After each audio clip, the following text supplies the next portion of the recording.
Saturday we go, and to the Stewards Cup. I'll get prices up when we mention the horses we want to back. We've done the draw earlier on today. And who are you with, Charlie? Yeah, I came down with Ali's Dancer for Kevin Ryan and Neil Callan. I must admit, I was premature, so the draw's gone up now too. I don't know if that's going to be good, bad, or indifferent. Tom, you'd have more of an idea than me. Well, what I can tell you, is worth saying. I spoke to the clerk of the course just before it, and he basically said the stands rails, so the high numbers, the stands rails knackered because that's where they raced yesterday. If they race up it today, he said by Saturday you wouldn't want to be anywhere near it. But either way, it's pretty trodden ground. And then everyone wanted to go stands rail, so I don't know. It is. I guess you want strength in quality numbers, and by and large, the best horses or the most high profile horses by and large went high. But there are no hard and fast rules each year, I don't think. Definitely, yeah. So I came down with him. Look, he's ended up in 2, but he just loves slow ground. Started the year off with a good win at Doncaster on soft ground, off of 93. He was put up 7. He's back down after a couple of very disappointing efforts to 96. And he ran a couple of races behind Orazio, the favourite, at York, at Newmarket, where he ran all right. And then at York behind Bielsa, he's only beat 3 lengths as well. Last 2 runs have been disappointing. I just wondered at Ponty the last day, maybe he didn't like the blinkers. He's got cheap pieces today. And it was just, I just thought he was a big priced horse that's going to relish the underfoot ground conditions. And I can see him outrunning his odds anyway. So Ali's Dancer, 15.0, win and place for me. Okay, and I like Mum's Tipple and have for a while for this race. I think profile-wise, he's absolutely perfect for it. He can race not too far off the speed, sustain a gallop, and we know he's a quick horse. This 6, I think, is ideal. And he ran really well last time. I put him up in the Woking when he ran a really good race to finish 4th at 12.0. He's a pound higher. Frankie Dettori is back on board again. Yeah, stall 5 may not be ideal. As far as and he's rated lower on turf. As far as the ground goes, his best form has come on quick ground. So, he was my anti-post selection for the race, and the rain's come, but he's 17.0, so I'm not going to desert him at that sort of price. But if the rain materialises on Saturday, then that is going to temper my enthusiasm a bit, obviously.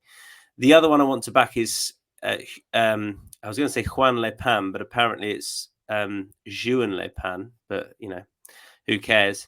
As long as he wins. This horse is drawn 21. I think it's a good draw. Again, he ran really well in the Woking, went 3rd. He was second his side. He'll be on the speed. Track, I think, will really suit. Very consistent in these sorts of races, 19.0. I don't know. 3rd in the Woking, I thought he had done enough to be a little bit shorter. He just doesn't seem to grab the attention of everyone for some reason. I don't know whether it's connections or what it is. Obviously, Mick Appleby's had an excellent week so far with Big Ev. So, yeah, I thought he was a very fair price. A lot about this race should suit, and he might just be well drawn. Juan Le Pan. Okay, that is the Stewards Cup done. We've got the Stewards Sprint next, the 150. I can't remember, Charlie, who I've put up, so I'm going to get the race up and throw over to you. Yeah, I went with the favourite here, Zaman Jamil for Ryan Moore and Harry and Roger Charlton. He showed the benefit of his comeback run at Windsor, which was perfectly satisfactory when winning nicely at first. Form of that race, what's come out of it probably hasn't been great, but I thought he was well on top of the line. £6 rise. He's only a 3-year-old, and he just looks like the sort of horse that's really sort of progressing. And Ryan Moore I thought was a really interesting booking too. I think he's got a 29% strike rate for the yard 6 winners since they've been training as a tandem. Ground is slightly an unknown, but again, he's by Invincible Spirit, and he's plenty of slow ground performers. I don't see the ground as being a negative for him. It's not that he's ever ran poorly on it. He's just never really had to go on ground this testing. But I thought in a race full of exposed horses that this 3-year-old looked like he had plenty of upside and was very much on the upgrade. So yeah, Zaman Jamil for me. I'm with a horse who's got really good course form, including when winning here last year. Won off a mark of 85 and manages to rock up off a mark of 83. In fact, then came back and ran for a lesser race at the end of August and was the beaten favourite on that occasion, but ran really well. Look, maybe it was the ground, but he's just very consistent over course distance. I think it's interesting they reached for a tongue tie because he didn't finish off brilliantly last time. Who was on board last year? Tom Markham was on board last year, and they got Ross Orion for the ride, who's riding great at the minute. It'd be interesting draw-wise here. Well, I guess we don't really know, but it can shape what happens in the Stewards Cup. He's drawn 4, but quite like him with a tongue tie on many a star at 13.0. Just a shame there aren't a few more runners, Tom, isn't it? You know, like from a point of view of Yeah. getting a bit of a barometer of the draw, you know, like 14 of them, if they all race down the centre, we're kind of none the wiser maybe. But I know exactly what you mean. Yeah, it's been like that. There's been a few sprint consolations that haven't filled. It's weird, isn't it? I'm sure it was like that last year. Yeah, I think you're definitely right. Last year he beat, just for the sake of accuracy. He only beat. There were only 12 in it last year. So it's a strange one. The mile 6 handicap, we agree, and I'm excited by this horse. This is the 225. Sweet William rocking up at 4.0. I thought he smashed them up last time in a good race at Newbury and has only gone up £7. Like that is fair enough, I thought. Really liked what he did. Slight concern about is the ground, because he's never run on ground that's going to be soft by Saturday afternoon, or is soft and there's rain around to keep it at that. But that aside, I would be surprised if he's not the best handicapped horse in the race, Charlie. Completely agree. And I'm pretty sure the last day at Newbury, they did have rain, as in the ground. It was on the slow side. I'm almost certain it was when he won and won impressively. You get the impression he's obviously a bit of a boy, this lad. I think he's quite tricky the first day he ran, and whether the blinkers are there to bring him focus. But certainly the step in the handicap company, in addition to blinkers, has shown him to be a very, very progressive animal. You know, they were talking the last day about Ebors and the need for maybe another penalty to try and guarantee getting in that sort of race. And yeah, I thought here, against plenty of very admirable horses, but exposed, as we know what most of them are, this horse has got loads of upside. I wondered, you know, he could end up being a group horse, I'd have thought, at some stage along the way, and certainly has a pedigree, see the stars, that he should keep on improving. And yeah, I thought 4.0 was seriously good value. I don't see a downside to that at all. Unsurprisingly, he's got an entry in Ebor. I've just checked the weather for Saturday. It looks brutal. Yeah. Are you there on Saturday or not? I'm doing our morning show, and then I'll be getting out there if it's going to be like that. Like, honestly, like, it sounds bad, and you want to be careful on TV of just banging on about the weather. But when you're at a place like Goodwood, and you're so exposed, and it's just blowing a gale, and you know, peeing it down, it's like it's hard to focus on anything else. You're just like, this is grim.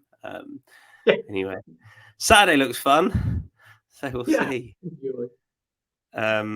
That's punting wise, it's just in the back of my mind because it shifted things pretty quickly yesterday. The Lily Langtree sees free win top of the betting at 2.2, River of Stars 5.0, Time Lock 6.5, bigger prices the rest. I'm not too confident on anything here. They have gone with free wind, but I put up Time Lock last time, and I'm interested you've gone with her because I've just sort of run out of enthusiasm a bit with her, Charlie. Yeah, I actually went back through this, and I remember you did put her up, went behind Poptronic. I mean, she didn't run bad then. She just looked like a filly at the moment that kind of lacks a gear at the end of the race, you know, kind of lulls you in and then just keeps on. And it was purely because of the addition of another 2 furlongs, the mile 6 trip, and some properly slow ground. I mean, again, she out of a Jibawi mare by Franco. I'd have thought that she should handle it. And maybe she just wants an out-and-out slog. That was the reason. I thought free win was very solid. Again, we're talking out lays. I was looking through and thinking, well, you can't really take her on at 2.0. You know, it's a pretty fair price. She on form. She's by far the best of these. But I didn't really want to side with her at that. And yeah, I just thought at 6.0, nearly have her a little bit win and place, as we got 8 runners. I just and purely because of up to a mile 6, and what I'm imagining I was working on proper slow conditions by this time on Saturday, and a slog maybe is exactly what she wants. Yeah, I won't be steaming in at that price. I think she'll win. I to be honest, I don't know if I'll back her now. Just looking at what it could be. It could be really testing. I'll be holding most of my bets until I see how much rain has arrived before the first. But particularly with her short price, top of the betting, up and up. I mean, I think the ground was too quick for her probably at Ascot. I think a few felt that she was disappointing. Like, I think she's up to that grade against the boys, but back against her own sex, I think a mile 6 ideal for her. But that possible ground is just tempering my enthusiasm. So I'm going to officially the way I'll describe that is free wind, as long as there's no heavy in the going description. 205 at Newmarket next. Say again. We'll let you have it. Yeah. I'm just sitting on the fence, Charlie. Sitting on the fence. 205 at Newmarket is a fillies handicap. I haven't got a bet here. Say hello to blow my own trumpet. I did put her up to win it at Newmarket last time. And I do really like her, but crikey, she's got a big old rise for that. And I don't love her drawn on a wing, so which is going to be towards the centre of the track where the stalls are. So I'm just going to sit it out, Charlie. What do you think? Yeah, and as I said, mate, if you were on at the price you were, like you say, when you put her up at Newmarket, you don't need to be chasing it up at 4.0 like she might be on Saturday. I came down with Woodhay Wonder, stepped up a lot on debut effort, winning pretty readily at Newbury. Then ran okay behind Persian Dreamer in a very small field, Group 2. Was stuck out on the wing as well there, lugged away, didn't really look that comfortable. In here, much calmer waters off 88 in a nursery. I just felt that she was a little bit of interest at 6.5. I'd be happy to take on one at the top of the market. And again, big bonus, William Buick booked to ride this filly as well. So that brought her into my sort of radar. And yeah, I'll be having a small bet for Woodhay Wonder, maybe win and place at 6.5. Okay, so Woodhay Wonder. Max says favourite on the 335 today, lads. I'll reply to that by saying wouldn't back the favourite in that. Wouldn't touch her. I think Al Hussen's the value. Oh, it's happened. I could see that as well. Yeah, I could see that as well. Yeah, I can see that. Yeah, I just worry Aurelian Lemaitre has never ridden the track before. Could be a negative. Yeah. I'd love it if we get away with that as being a prediction. The Chalice is up next. The 240. Do have an opinion on this, but it would help if I got the race up in front of me. I know you're sitting it out, Charlie. I'm with Sweet Memories, who won one of those cash injected novices for 3-year-olds last time. I thought she did it really well. I'm a huge fan of fillies from this yard who they always take a big step forward, in particular the fillies. I don't know why, from their first to second start, but not just ability wise, but what they do in the race. And she was so slowly away on her debut. She ran an eye-catching race, and then she stepped forward big time last time on Newbury on rain-eased ground. I'm certain that a step up to a 1.5 miles is going to see her to decent effect. She's a See the Stars filly, and there's winners up to a 1.5 miles on the damn side of her pedigree, so I don't have an issue with that. It's not that I'm against those at the top of ahead of her in the betting. I'm probably just falling into the trap a bit of feeling like we know how good the 3-year-olds ahead of her in the betting are, and she falls into that. She probably has to be an early 100 filly to be competitive here, and I really think over a 1.5 miles she will be. I was really taken with what she did last time. So Amusement's rated 103. I mean, I could see Sweet Memories being able to run to that. And again, Sunset Point ran to a mark a little bit below that last time. So they all might improve, but I was pretty taken with Sweet Memories last time. So I back her at 7.0. win and place because there's 11 in that. All right. Any other bets? I'm going to put up Irish Nectar in the 2:15 at Thirsk. Now, this is on the proviso that the horse is 5.0 or bigger, but I really think he should be. He came out the race that Golden Mind, I think it was, the Fahy horse, ran in on debut at Hamilton. That you look at Hamilton 2-year-old contest and you might think, man, there's much of a muchness. But it was a Sunday series race. They're always competitive juvenile contests because they are very wealthy contests, a lot of prize money on offer. And that form worked out really well. And just as well as Golden Mind shaped, the Fahy horse, I thought this horse shaped with a load of promise. The trouble was he ran an absolute stinker last time, but has been gelded subsequently. And I think he's a lot better than he's shown so far. So I'll be back. I think he will be bigger than sort of 6.0, and I'll back him accordingly if he is. Irish Nectar in the 2:15 at Thirsk. Might be wrong, he might be fav, but I hope not.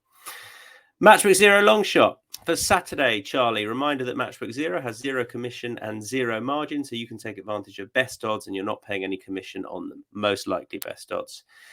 Market goes live at 10 a.m. each day, and you can.